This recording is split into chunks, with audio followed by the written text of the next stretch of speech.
Enlightened selfishness is the way. What is wrong with me? Why do I feel like I can't do this? Our design is our natural state, the way that our energy mechanics are designed to function. Learning how to embrace our design is not about becoming something new. It's about unlearning, unbecoming all of the stuff that we took on that was never our true self. When I listen to my energetic flow, things work out for me. You are not a problem to be solved, and your energy is not something that you need to fix. We are here to transform ourselves and to be growing and evolving into the higher expression of who we are. If you can cultivate a true sense of self-love, you naturally fall in line with your design.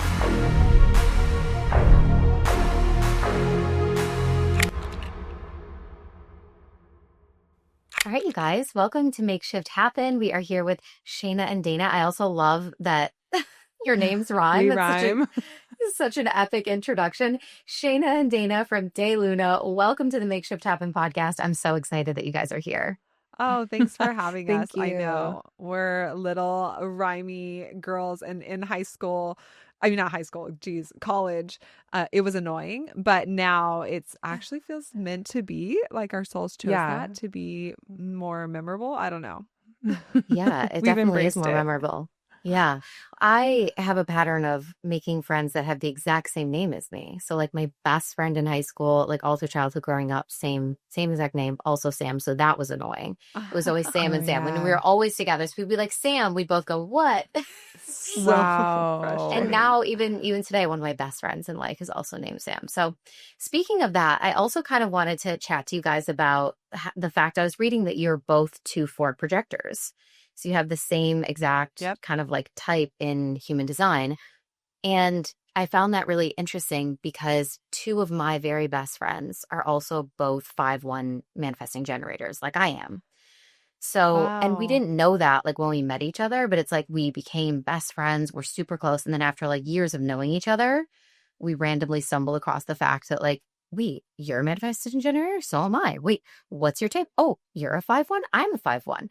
And with one of my friends who also named Sam is also a Sagittarius. Like it's such like alignment of like very similar constellations. So do you guys think that there's anything to suggest that we naturally gravitate towards people of a similar design?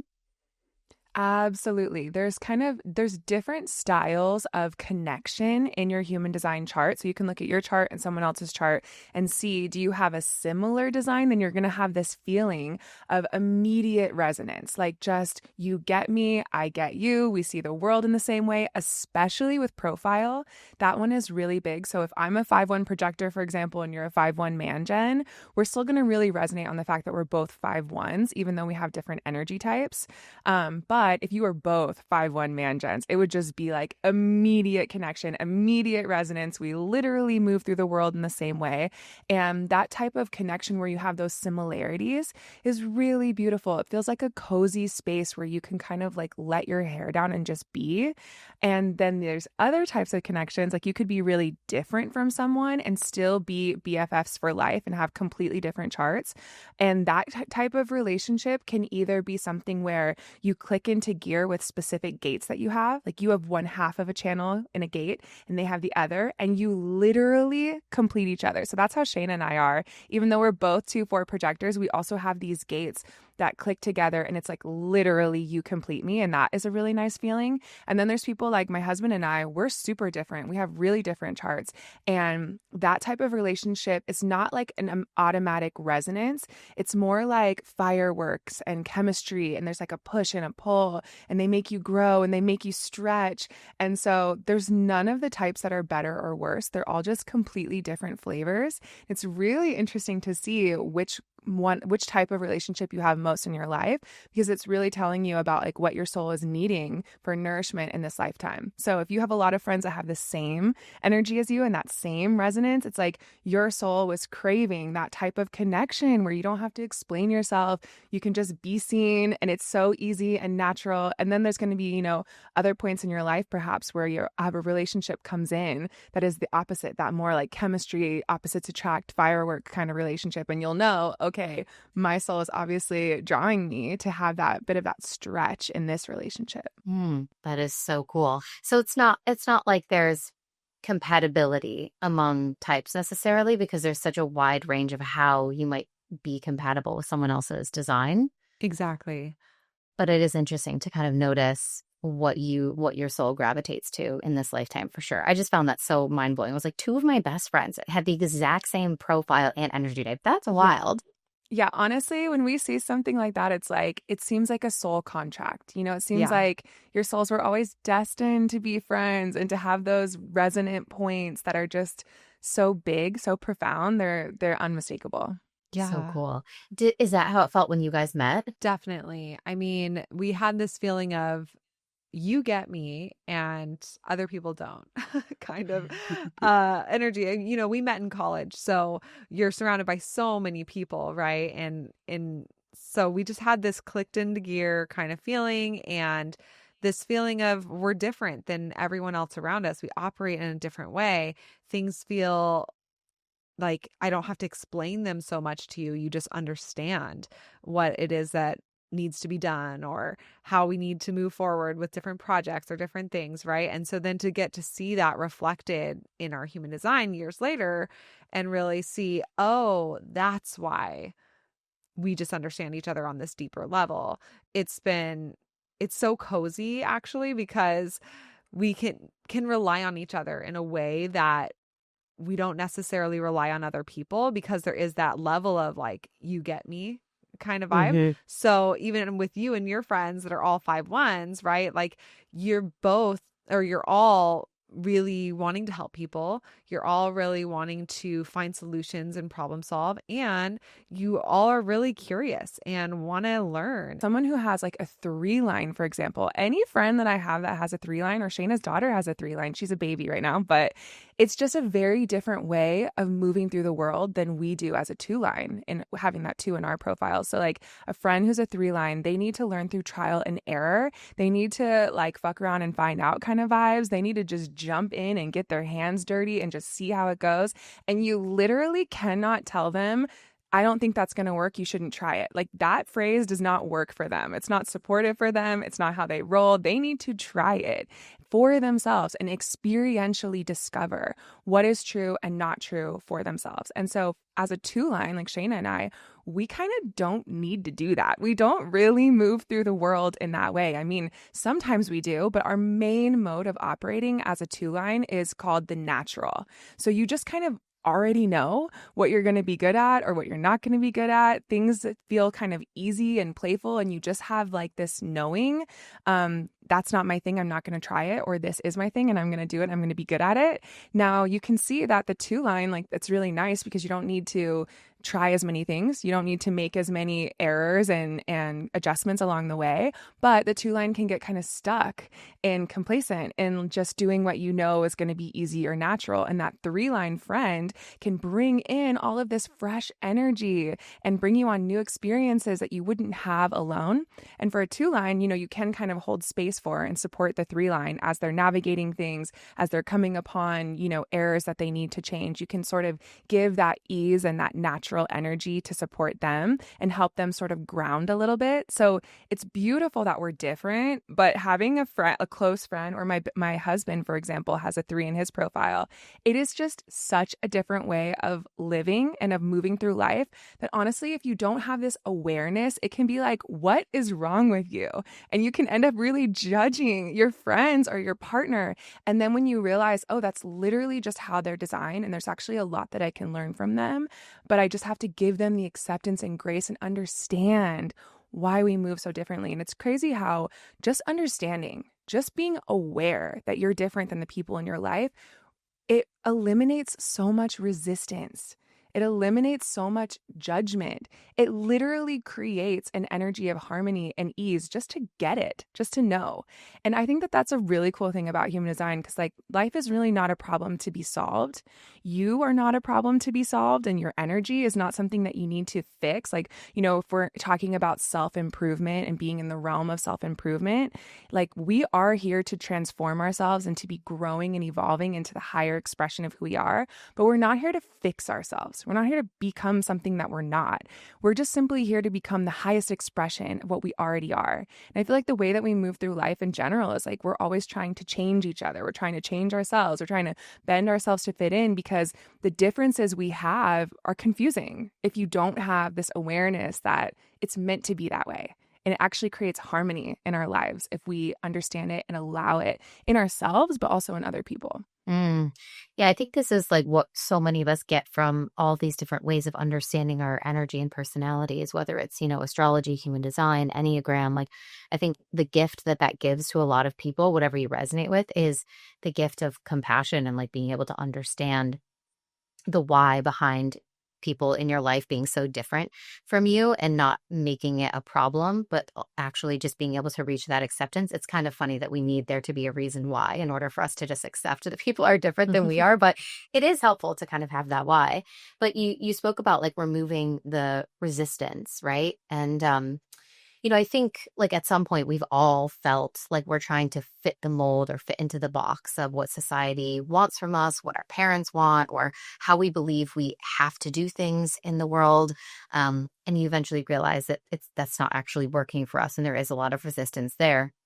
So I'm curious about for you too, like what was the point where you realized that you were kind of swimming upstream, so to speak, in life and like going against the current and potentially living out of alignment with your design? Yeah. So, for Dana and I, it really was after college when we went out and got, our corporate jobs and did everything right, right? We went to school, we then went out into the world, got really good jobs, we're working our way up, we're making a lot of money, and we still had this feeling of like, this is not it.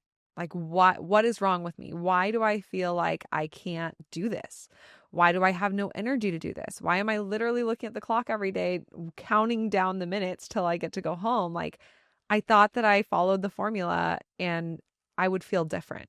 And so it kind of led us down this path of self-reflection and study and, learning different modalities, like really looking at astrology and really, going on retreats and doing breath work and yoga and just trying to see what else is out there. And in that process, we heard about human design, and it was this aha moment of how have I never been told this information before? Like, I have never seen or been reflected back so clearly in any other system.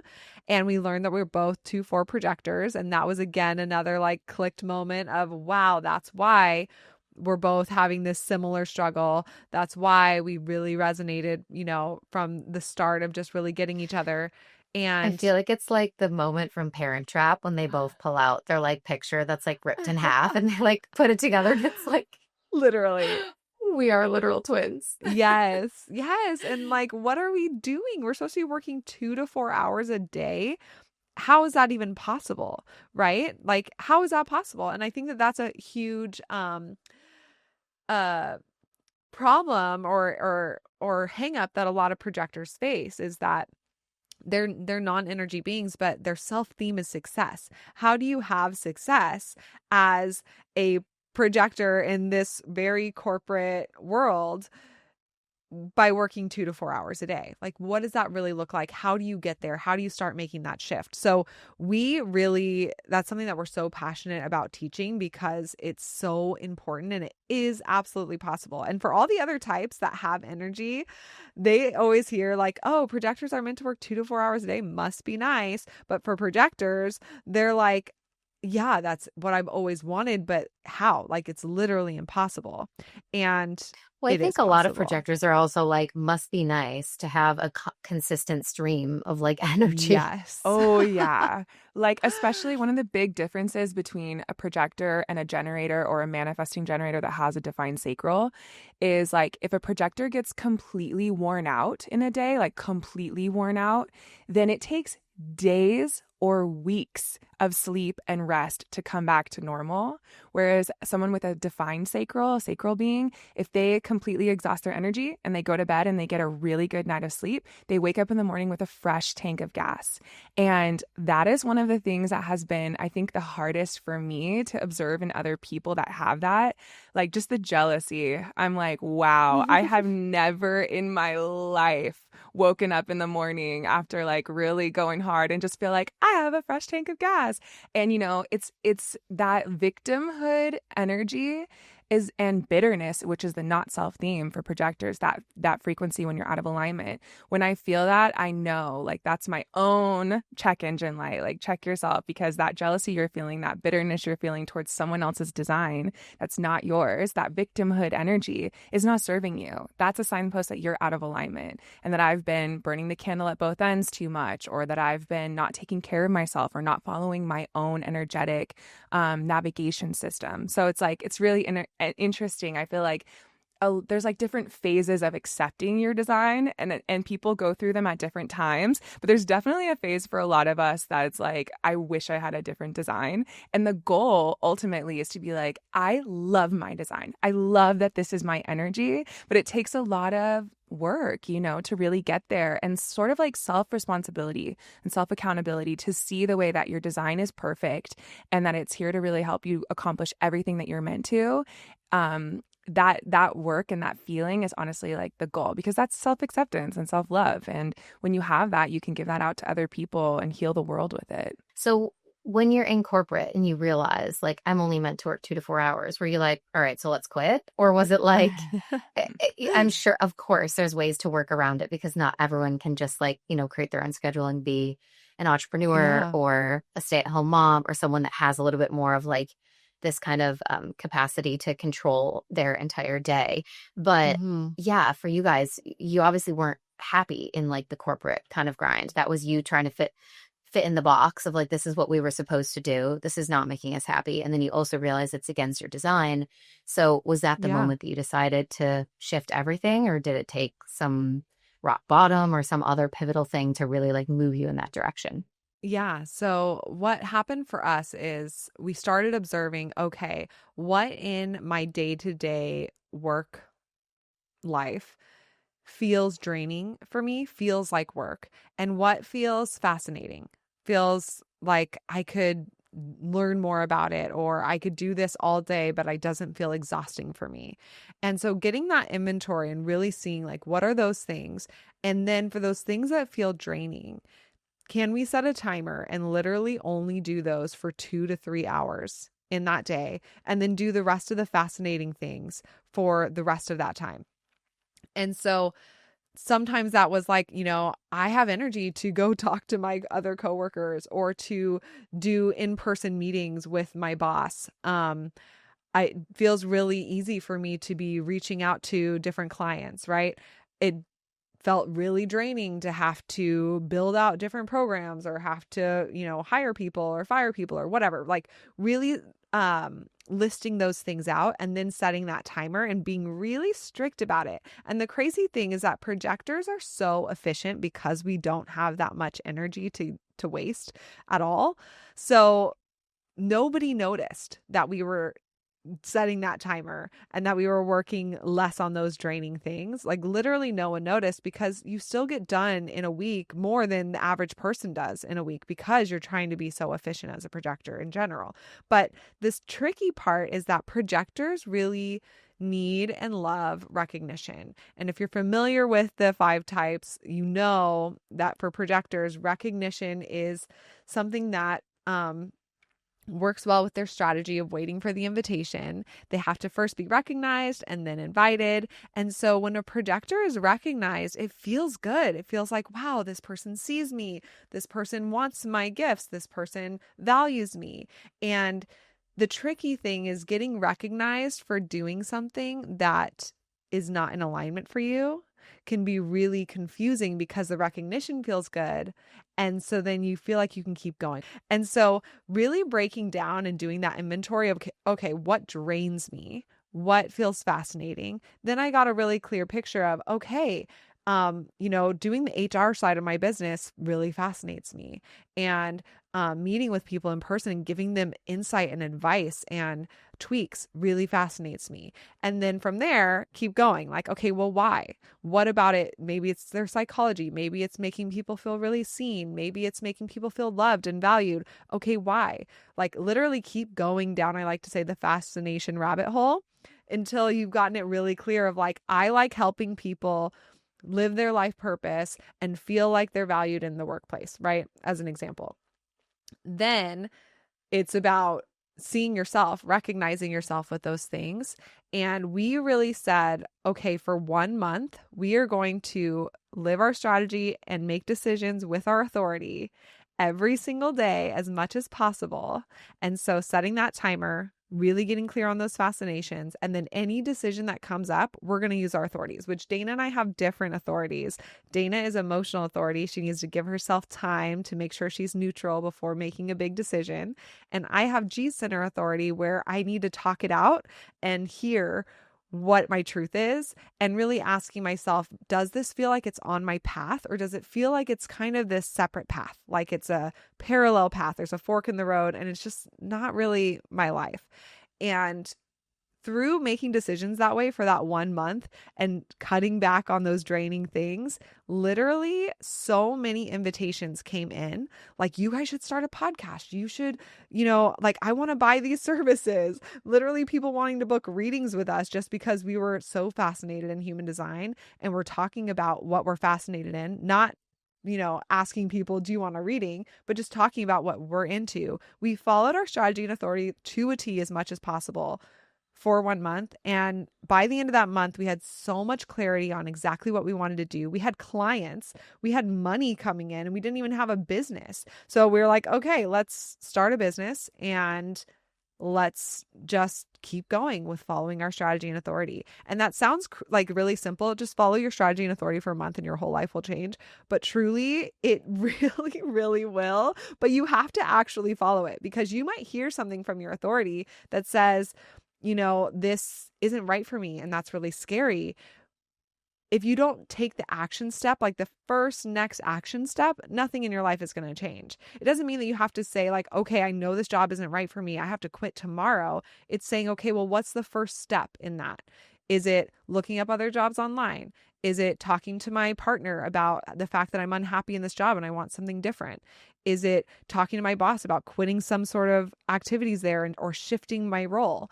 Like, what is that next step? And can you take just a little bit of action towards that and see how your energy has less resistance when you're operating in alignment and listening to it, to where those roadblocks that you mentally thought would pop up don't actually pop up, because now you're moving throughout this physical world, this energetic world, in energetic flow and alignment versus swimming upstream, having that resistance. That's when you have those mental roadblocks that you're thinking are going to happen in the future when you're out of alignment. So it's kind of experimenting and seeing, wow, when I listen to my energetic flow and my alignment, my strategy and authority, things work out for me.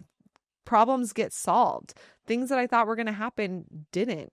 And then you just keep trusting yourself more, keep leaning in more. And really things change so quickly, because it's just as you go as far as you're willing to go. Like, the universe will meet you where you're willing to meet yourself. So that's what we did. And it changed our whole lives. This is so interesting to think about. So I'm pretty sure that my strategy is to respond, and I'm sacral authority. Okay, amazing. So given those two things, if I were to try this experiment, any like advice that you might give for how to like lean into those two things? Yeah. So that whole process that we talked about is because we're projectors, right? We have the less energy, all of that stuff. So that was our process for transforming, was cutting back our hours, what fascinates me, talking about those things, all of that, letting invitations come in, and then using our authorities, which we have different ones. So if you are a manifesting generator, then your strategy is to respond. And you have a secondary strategy called informing, because you're kind of a hybrid between a generator and a manifesting generator. So overall, living in a state of response means that you are being, sorry, go ahead. A generator and a manifester. I just wanted to clarify. Oh, sorry. You're hybrid between the two. And so if you're living in a state of response, you're really being present in this moment and responding to the stimuli in your environment, literally what is coming into your field, responding to those things with your body and not your mind. So in order to live in a state of response, first you have to be present. And as a manifesting generator, you are so quick. You are also the efficiency queen, just like projectors are. So you're 10 steps ahead, you're 10 years ahead. You're thinking about what's next, what's next, what's next. So to come back to this present moment and to actually take inventory of what's showing up in your life, the conversations that are coming to you, the opportunities that are coming to you, the advertisements you're seeing on your phone or the poster you're seeing in the coffee shop. Like, are you actually being aware of the stimuli that's coming into your field, seeing it, being with it, and then having your body's response indicate to you whether that thing is in alignment for you to follow up with or not. So let's say, for example, you are in a job that you don't like and you are completely full. Your energy is being used up, you're feeling really drained, and you want to make a transformation. In order to start living in a state of response and practicing that response, you do actually need to create a little bit of open space, kind of the same way that we did as projectors, creating a little bit more open space through working less. For you as a sacral being, so as a manifesting generator or a generator, we like to say it's about like managing your forest, cutting down the dead trees and creating just a little bit of open space. So we would also want you to be looking at what are the tasks I'm doing in my day that light me up? What are the tasks that are kind of draining me? The ones that drain me are my dead trees that I need to cut out and clear out one at a time. Just create that open, fresh space in my forest. And in that open space, I can really practice being present, paying attention to the stimuli that comes into my field and responding with my body. So once something comes into your field, you come across, a poster or an advertisement or a conversation, and your body responds with like excitement, engine turn on. You might even hear yourself be like, ooh, that's super cool. That's a sacral response. And that's your body indicating, giving you this green light. This thing is aligned for you. Follow through. And so that's when you would want to use your authority if it was a big decision. If it's something small, like a yoga class, and your body sees the poster and you're like, oh, hell yeah, I'm trying to be in that yoga class, then you can just follow through. You don't need to like use your authority. It's not a bigger decision. But if it's something big, like you're seeing, a class that's a huge investment and your body responds with all this energy and excitement, you're like, ooh, I want to do that. And let's say it's a big decision for you, then it would be about using your authority. And for you having sacral authority, it's actually the same energetic response coming from your sacral.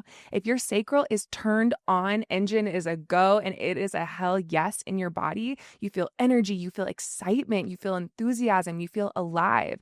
That's a yes for you. And if it's anything less than that, if it's like a kind of good feeling or an almost, that's actually a no for now. And you can circle back. You can check in with that poster tomorrow when you go to the coffee shop again. You could have the conversation again in a week. But what's really important for sacral authority is it's that first feeling you feel. But if it's not a hell yes, it's a hell no. So watching out for mediocrity is really important because a lot of times someone will be like, hey, do you want to work on this thing with me? Or you'll see this opportunity and your body's like, yeah, it kind of seems interesting. It doesn't seem bad, but it doesn't seem like 100% a hell yes.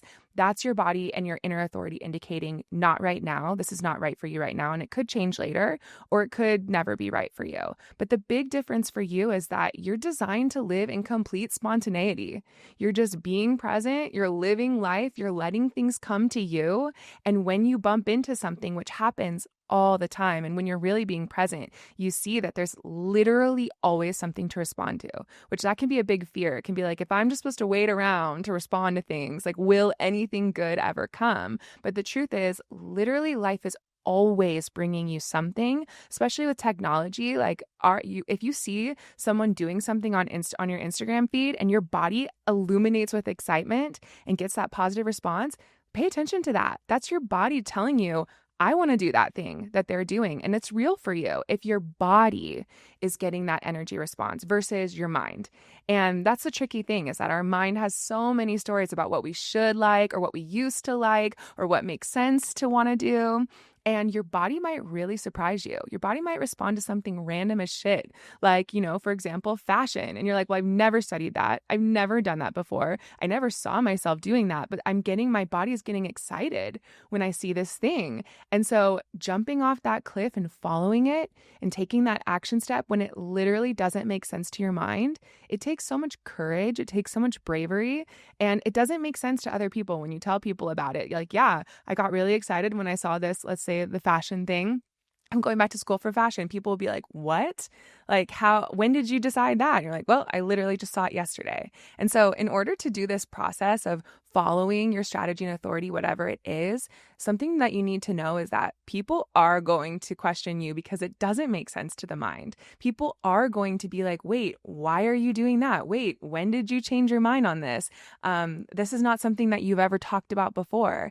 And it's really important to have so much self-confidence and attunement to your own inner compass that you're willing to move through that even when people don't get where you're going. And that was a huge theme for us, like with quitting our corporate jobs. Like our parents, everyone in our life was like, are you guys crazy?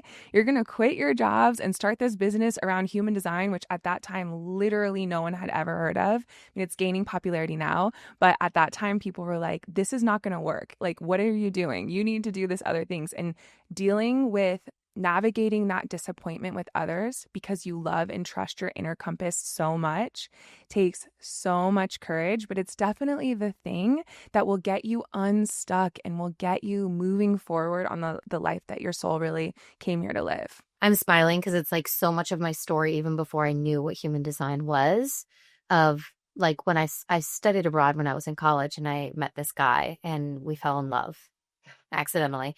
I left and I was like, I'm probably never going to see him again. But then we kept talking and I was like, this really feels like, it's a legitimate connection. We really have feelings for each other. I think like I might love this guy.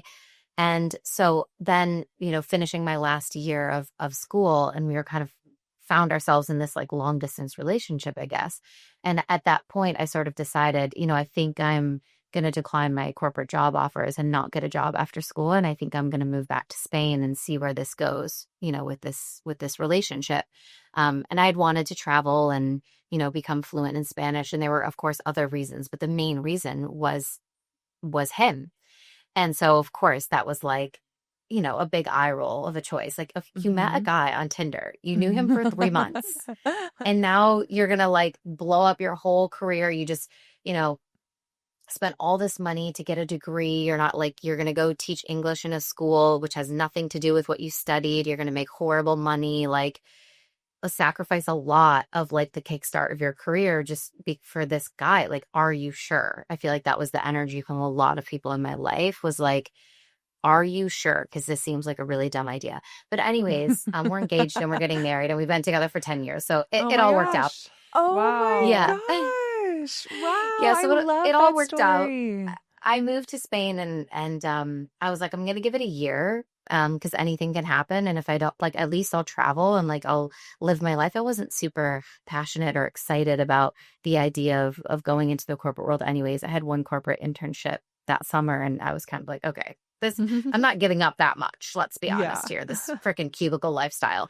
So yeah, I was like, let's give 1 year and we'll see what happens. And so I stayed for 6 and we lived there together for a while. And now we're back in the States and bought a house and live on the beach and we're going to get married and all the things. So, Wow. but that's like, just, I guess what you were describing. I was smiling because I'm like, that was my life. And I don't think you really even need to know or be able to like put words to your design. It just is your design. And so I felt that so deeply of like, I knew in my gut that I wanted to do that. And it really didn't matter to me. I knew that people were going to have opinions about it. And of course I was like wanting people to support me and was like sensitive to the fact that my whole family was standing around the kitchen table and my brother was like, you're an idiot, Sam. And I'm like, okay, that doesn't feel good. But I knew I was going to do it anyways, kind of vibes. You know what I mean? Like it was just, it wasn't like no one's going to talk me out of it. It was just like, I have to get through these conversations, but I know what I'm going to do. Yeah. Yes, And it really absolutely. is all about trusting yourself, right? And like when you get that clarity, you said it perfectly, like your sacral is a gut response.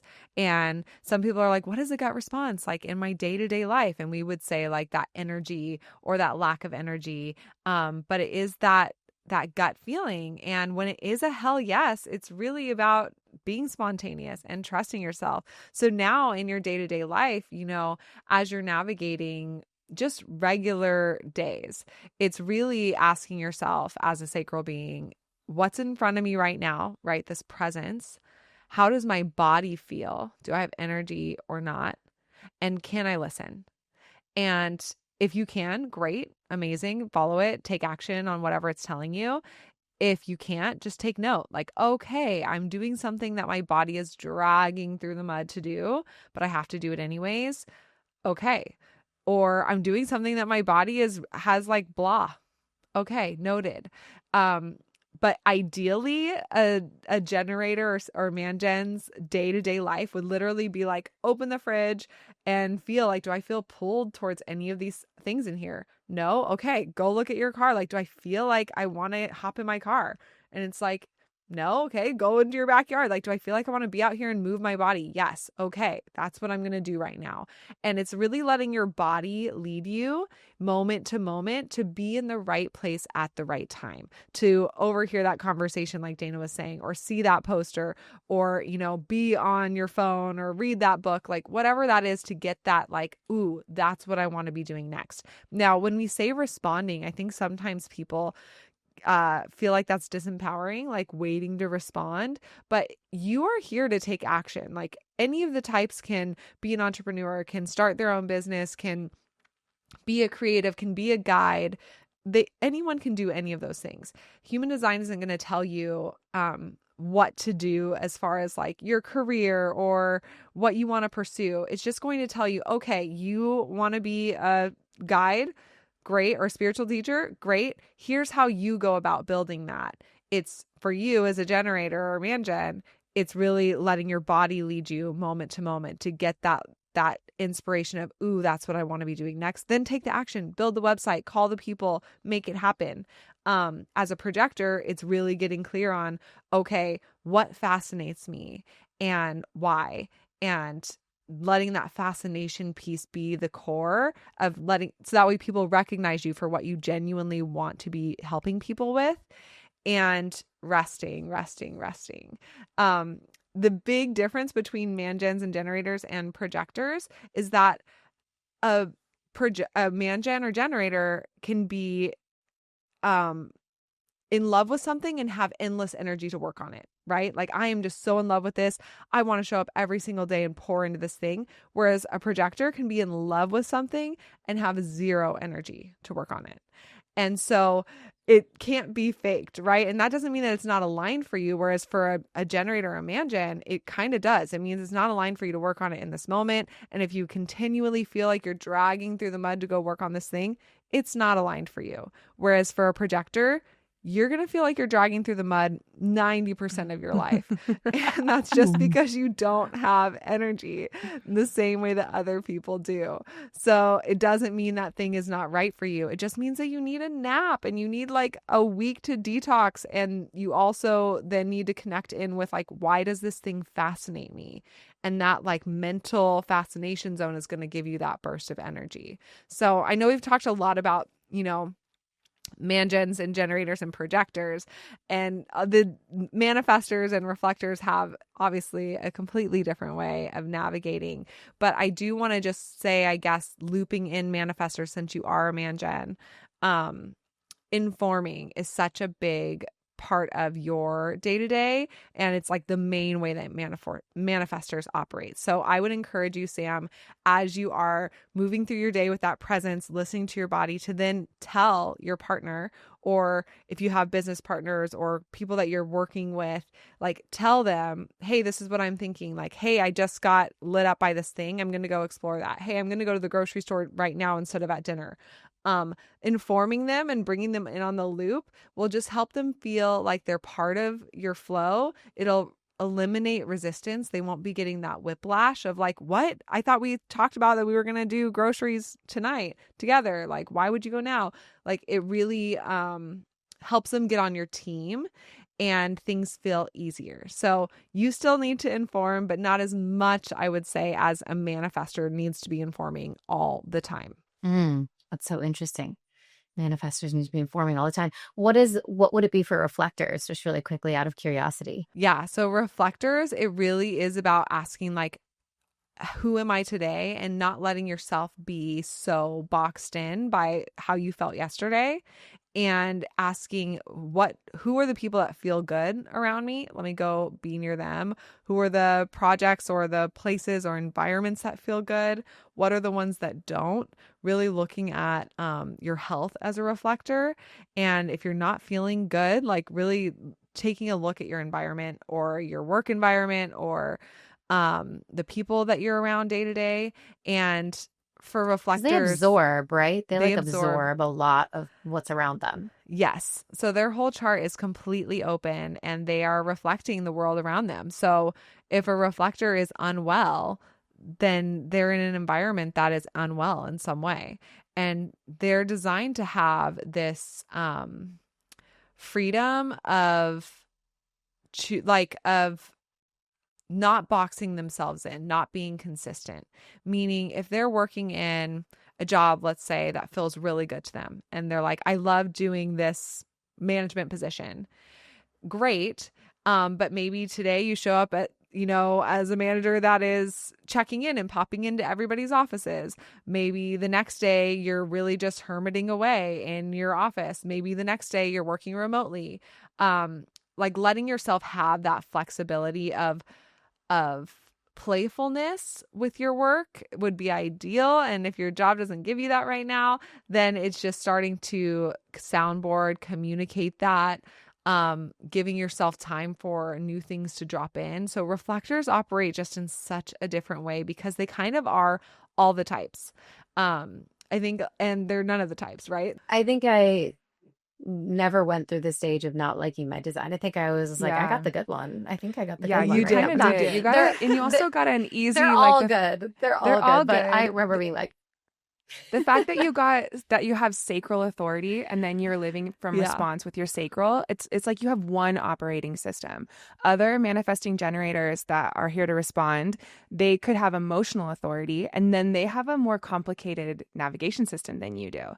And it's really like they're having to shift back and forth between following their sacral and being spontaneous for small decisions and then slowing down, shifting gears, giving themselves plenty of time for big decisions. And they're constantly navigating and doing this triage of like, is this a small decision or a big decision? Because they have two operation systems. So you have kind of like a simple energy, and it's really nice because you get to just go. You don't have to hold yourself back. You don't have to, check in with other things. But I did want to reflect back, Sam, that something really cool about your story about meeting your fiance and trusting yourself. And this was before you knew your human design. I wanted to highlight that our design is our natural state. It is our natural energetic blueprint, the way that our energy mechanics are designed to function. So without external pressure and conditioning, we would just live our uniqueness naturally. Like this is our natural state. But the thing is, we are so deeply conditioned about how we're meant to be, how we should make decisions. Literally, our entire society is founded on this idea of external authority. You need to consult your doctor who went to medical school. You don't actually know. You need to consult your professor who has a degree in this. You actually don't know the answer here. Like we're constantly taught to consult the experts, to weigh the pros and cons on a mental level. And all of that energy pulls us away from our natural design of following your gut instincts for you, for example. So without any of that conditioning, without any of those stories, it would be natural for you to just follow your own design. But the truth is, like, life has kind of conditioned us away from it. So learning how to embrace our design is not about becoming something new. It's about unlearning, unbecoming all of the stuff that we took on that was never our true self. I know, it's so interesting when you look at kids and you're like, that's just like, they are such a natural expression of who they truly are. And then it's our conditioning. I think we live in like a generator's world. Oh, definitely. And we live in a world that like wants everything to be very logical and linear, and that's where we kind of like you said, get pulled away from what our true nature is. But I also kind of hold the belief that if you can cultivate a true sense of self-love and confidence and self-trust within yourself, you naturally fall in line with your design. Like you're able to not be consumed by the conditioning. I think at least Absolutely. that's sort of like what happened for me is like, well, how were you able to make that decision that you knew was going to like disappoint a lot of people and made no logical sense for your career, and you weren't going to make money, and it was, probably a bad idea under most people's perspectives. The only of course I felt that sacral response, but the only reason that I was actually able to follow that sacral response was because I was a self-loving, self-respecting, self-trusting individual, and I had that Hmm. confidence to just be like, this is what I want to do, so I'm going to do it no matter Yeah, what you guys think. So I do absolutely. think that the work that we do on ourselves in a lot of different ways, spiritually and otherwise, ultimately helps us, like you said, kind of peel back those layers of conditioning so that we can naturally be in our design, and it doesn't have to feel like work or like a project to be functioning in our design, but it's more just like, oh, okay, I can be who I am now. Yeah, allowing your design, and embracing it and just going with what feels good. I think that for me and a lot of people, a big hang up, like I heard so much messaging of be yourself, be yourself, be yourself growing up. And I kept feeling like, okay, great. Like how? Like who is that? Who am I? I have no idea. And having human design really give me these tools like my strategy and authority, and even it goes into showing you like how you learn and how you teach, like what we were talking about with your profile, but it gets into all of your gifts and your life purpose and the highest expression and the lowest expression. It just is so insanely detailed. It's the most detailed reflection that we've come across, and it's that part of it was just so empowering because our mind is constantly trying to compare and be like, oh, well, am I like this person, or this person was successful? Do I need to do it how they did it? And getting that reflection of, oh, these are my gifts. These are the things that are natural for me. These are the reasons why I've always just kind of done that, but I didn't know I could, or I didn't know that that was valuable or consistent. And that's why this works for them, but it doesn't work for me. All of that information was invaluable, and so helpful in building my own self-love and my own self-confidence. Um, and it's really cool to be able to share that reflection with other people and see that confidence build. But when you have, you're talking about like the world is built for generators. There's so many generators who are so taken advantage of because of that conditioning and because of our minds, really trying to run the show and say like, put your head down and work, sacrifice yourself for others. That's what makes you a good parent. That's what makes you a good leader, is you do the hard things. You do the things that nobody else wants to do, right? We have so much conditioning around giving our power away. And so, yes, the world is built for generators, because that's the messaging of like, just go to bed, wake up and do the thing and go to Like bed and live for the basically no one weekends. cares. No one Yeah, cares, just do it. exactly. And generators are really good at just doing it. But then 10 years, 20 years go by and they're so burnt out. Their light is so dimmed, and maybe they're sick. Maybe they feel like they missed their whole entire life. And that's because generators, while they have this energy, they are meant to be lit the fuck up, like genuinely wanting to take a bite out of life and have that like, ooh, delicious feeling that we're talking about with everything. Like, ooh, I can't wait to answer this email. Like, ooh, I can't wait to meet with this person or this friend or go to that place. Like that feeling of being so deliciously in love with life. That's what generators and mangens are here to be. And that is so magnetic, right? It spills out of you and it feeds everyone else around you. So if you're listening to this and you're like, yeah, I'm a generator and the world was meant for, like built for me, but I feel trapped or I feel burnt out or I feel exhausted. Um, I don't feel like I wake up every day with a brimming cup of energy. That it's often because you are sacrificing yourself for what you feel people need you to do, and or you're people pleasing and you Yeah, feel you're just kind of bad. like directing your limitless energy to the wrong things. That's Like not you have exactly. you have so much to give, but you're like giving it to things that aren't actually, providing that feeling of like, I'm so excited about this. This feels like juicy, delicious, enchanting. Yes, can't wait to work on this. Yes. So what Dana said about like watching out for mediocrity, that is the slippery slope into being drained and giving your power away and sacrificing yourself for other people. Because it's like, if it's not bad, then sure, it's fine.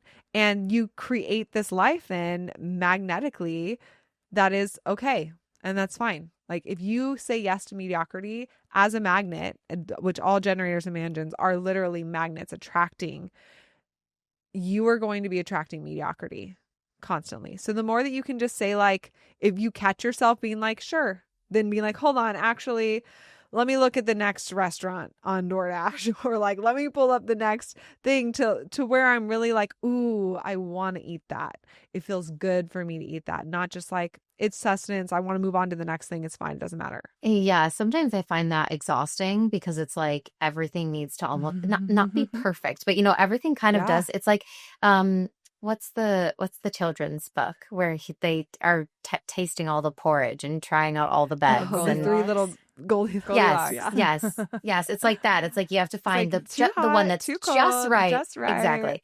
Exactly. And like that, like my whole life is like that with like what hotel we're going to stay at, restaurants that we're going to, like decisions that we're going to make, how we're going to decorate this room. I'm planning a wedding right now. And it's like, oh my gosh. And it can feel like, is this perfectionism? Is this me just like literally needing everything to be the best of the best?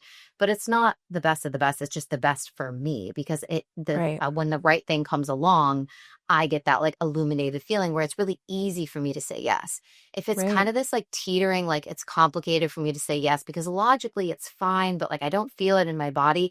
I hate those things. So I love that you've called out the like watch out for mediocrity because it's not like we're all moving through life saying yes to the worst kind of things or like choosing really horrible avenues for ourselves. We're just choosing mediocre things, and those mediocre things add up to create a life of a lot of discomfort, a lot of misalignment, a lot of resistance, and a lot of burnout. Yes, absolutely. exactly. And for anyone with a defined sacral, so they have, the strategy of responding, little things like eating a breakfast that you hated because it was more convenient and you just had it there and you didn't want it. But that. You it can't pisses do it. me off. Yes. It's so it's do like it. a complication. It's an unnecessary complication to my life. I think that's one of the things when you were talking about opening the fridge and every day you're like, okay, let me just see, because that's how I need to live because I can't eat the same thing over and over and over again. It's too monotonous. It's too boring. But as like a busy entrepreneur, I'm like, I need a set routine. I need to know every day I'm just going to make this smoothie or have the same breakfast because it has the right protein. But like, I can't. No, I can't do it. And doing that will throw you out of alignment slightly. And the rest of the day, you have to work on coming back into alignment just from eating a breakfast. So it is crucial for you. And what you're talking about, do all of the decisions in your life that are not directly connected to your life path, smaller decisions you're making with your wedding, things like that, they absolutely do add up for you. And they do tip the scales, and it can tip the scale off of alignment for you. In other areas of your life, you will be misaligned because of these smaller decisions that you didn't listen to your body to. So it's not about being perfect. That's why Shayna said, we like to say with sacral response, it's like, what's in front of me now is the first question. How does my body feel about it? And can I listen is the third question. And that's important for us because it's not about perfectionism. If you can't listen to what your body really wants in your breakfast, it's okay. Like, it's not the end of the world. If you have to do laundry right now because you're a mom and your kids need their soccer clothes and you don't want to, but you have to, it's okay. Like, don't panic, but just knowing I'm doing something right now that my body wasn't into. And that means it's not really in alignment for me, but I do have to do it right now. Just having that awareness alone is such a huge step forward versus you don't even realize, you're not even checking in with your body. You're just doing things that drain you, doing things that you don't want to do all day long, and you don't even know. That is going to really lead to misalignment. But if you need to do some things that are not perfect for you, but you still have that loving awareness, that's a good thing. So it's not about being perfect, but it is about just knowing, ideally, if I want my best, most aligned, juicy, magnetic life, I'm going to take the time to actually do the things that are real for me, right for me. And, your sacral energy is so prominent. If we're talking about energetically, like if the three of us were going out to lunch, Shayna and I do not have defined sacrals as projectors. We would be asking you, like, Sam, do you want this? And getting your sacral response, do you want that? Do you want this? And that is actually important for us because you would be the energetic leader as far as the way our energy mechanics form as a group. And so if you didn't like what we were eating for lunch, Shayna and I would be off too. But we don't have that sacral. So for us, it's less important. Like we could just kind of go with the flow a bit more on those small things. And actually we would, as projectors, want to help guide you towards what your sacral wants. And then that would be what is aligned for our whole group. And it's important to mention that because that group dynamic with human design is really critical. We feel like we're taught that if we follow our inner compass, that it's selfish, that it's self-serving, that it's going to create discord when it comes to our relationships or our friend groups or our family.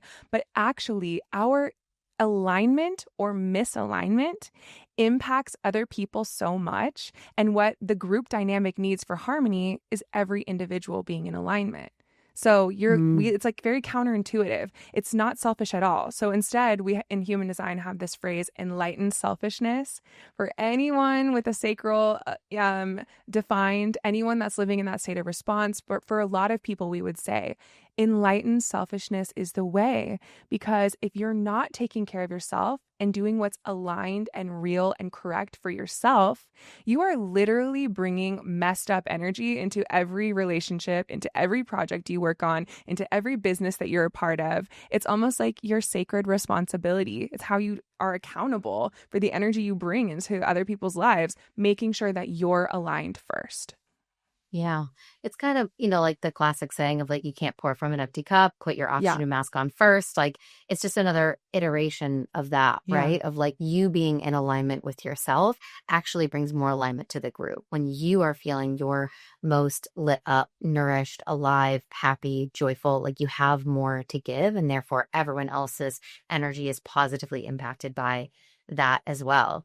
This conversation went in a totally different direction than I was expecting it to do, but I love when that happens, because obviously it's like the conversation that like wants to come forward, and it's been really valuable to me, and I think it's going to be valuable to everyone listening as well, just this conversation of deep alignment and what that actually means in our life and our work and daily decisions and all these things. But the last thing I'd love to ask you guys about quickly is on that same sort of vein, when it comes to routines, like daily habits and routines, kind of staying tapped into your most aligned path for the people that are listening to us today. If you could share just like one or two simple steps for them to feel more alive, to feel that kind of like juicy decadence that we were talking about from life.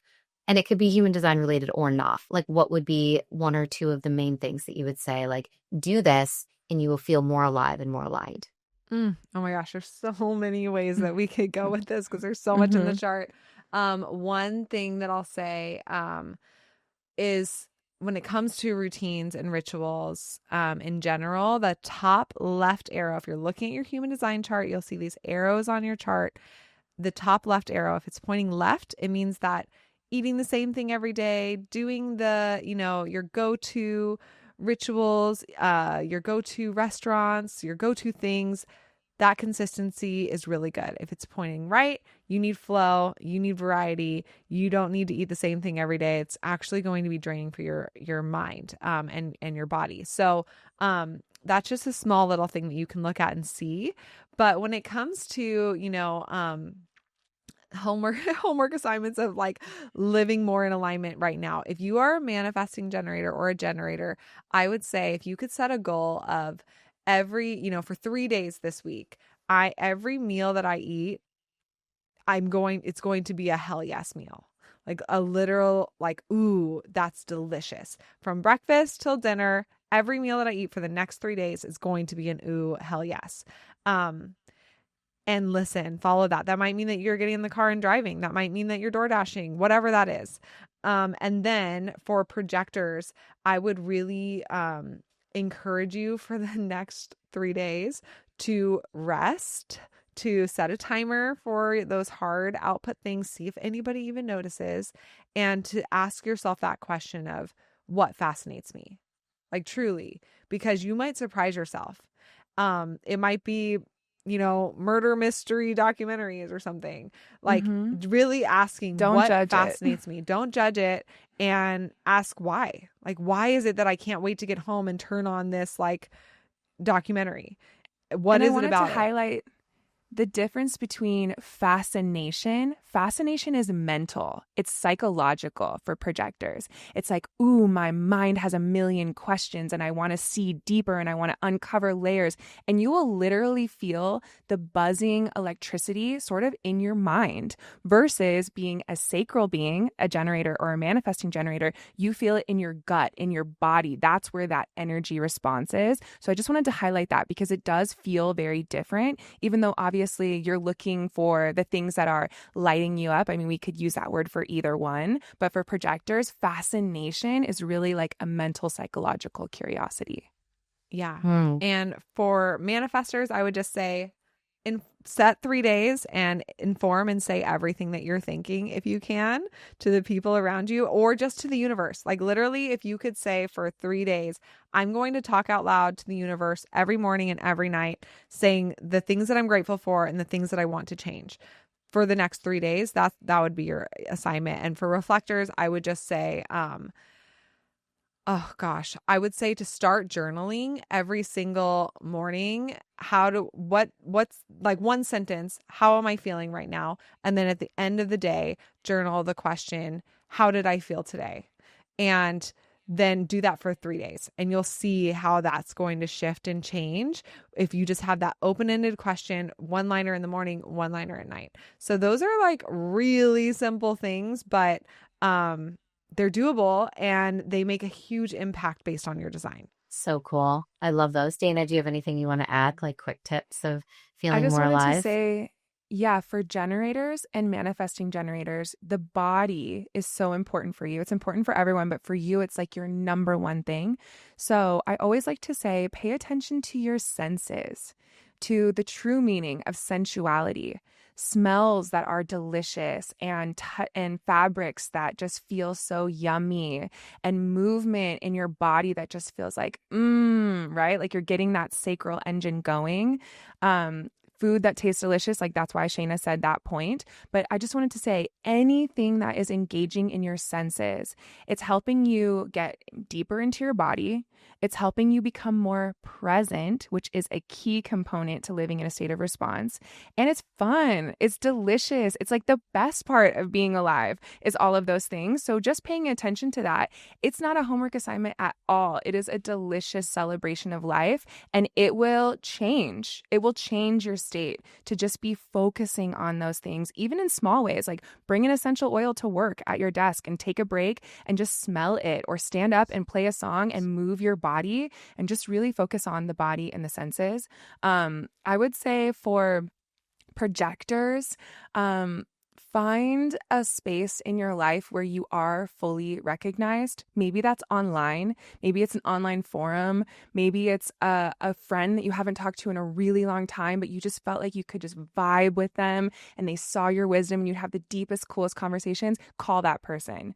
Like, find that bestie, because it's important to have a space where you can just flow, where you're not waiting for the invitation. You're already invited. So like for Shayna and I, both being projectors, a lot of times that happens with two projectors. You just see each other so deeply. And like Shayna and I used to like lay on the floor and talk about like aliens and how the universe is like an illusion. And people would be like, did you guys smoke something? We were like, no, we're just going so deep. We love each other. We have an open invitation to just go forever. And it was so healing for us to have a space, a person in our lives that really recognized us, where we were really invited, where we could just flow and be seen. And so cultivate that as a projector. If there is a person who invites you, call them, make time to be with them, have conversations with them.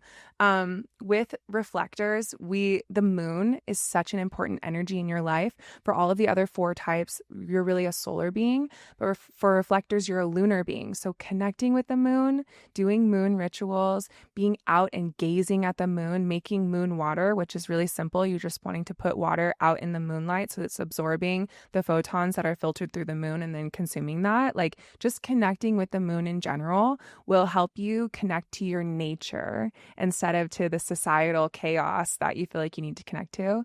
And then with manifestors are really here to be bold and to do whatever the hell they want. And so I always like to say with manifestors, a really fun way to experiment with that is dressing literally however the hell you want. Maybe that is sweatpants to work. Maybe that is wearing something just wild, like a hot pink outfit, even though you're just going to the grocery store. But just experimenting with boldness out of pure authenticity. And it's really cool to see the small little ways that you can just start honoring yourself today without making any big changes. And you can just feel that feeling of honoring yourself, of building more confidence through that. So I really love that human design is so experiential and something that you can really experiment with and then feel that energy inside of you. It doesn't have to be always your physical life or like the external reflecting. It can really be those internal shifts. And then you start to feel so much more self-love because of that.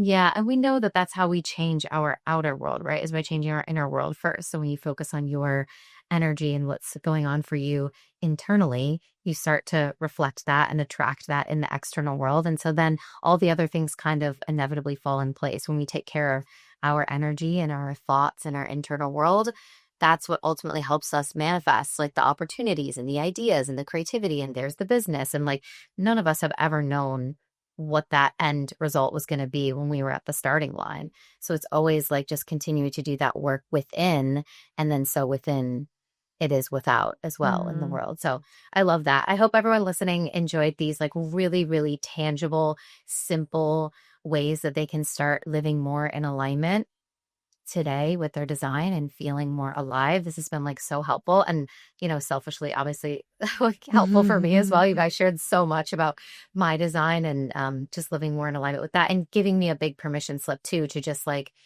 you know, in a lot of ways, like I am living in my natural design, but I feel like most people, I feel that resistance to it or that like want a sense of feeling that it's wrong for some reason, because like it should be more systemized, or I should be able to be consistent, or it should be easier or whatever. And so just understanding that like, no, I shouldn't. Like I'm going to have to think about what I want to eat every day for the rest of my life. And it's probably never going to be the same. And there's already never going to be a routine to it. And I'm probably going to get bored of my workouts and have to like find something new and always be changing and just flowing. And that's why I don't have a morning routine. And oh, it makes sense why it never stuck and why I don't need one. And so just, you know, that permission slip as we spoke about, and having more compassion, not only for others, but also for ourselves. So thank you guys so much for the work that you do, for coming on and sharing with the podcast. We are going to link your book for everybody, because this is an incredible resource to really dive deep. I know so many of my listeners have been lit up and fascinated by this idea of human design. We've had a couple of guests on. So if this episode is like really landing for you and you're like, damn, I really want to start actually doing this and living it and applying it, go grab the book. It's called Your Human Design: Discover Your Unique Life Path and How to Navigate It with Purpose. And then can you guys let everyone know where they can find you, connect with you, and work with you? Yeah, you can find everything on our website, which is daylunalife.com. And that's DayLuna like a day moon. And also on our Instagram at DayLuna. And we have a podcast, which is the DayLuna Human Design Podcast, where we break down everything in your design if you're really wanting to learn human design, and also, you know, giving so many examples of practically living your design day to day. So that's also a really great resource as well. Thank you guys so much. This was so much fun. If you guys enjoyed this episode, as always, make sure to leave a comment wherever you're listening. Take a screenshot, share it to your Instagram stories, tag us so that we can see that you're listening, and we will talk to you guys next week. Bye.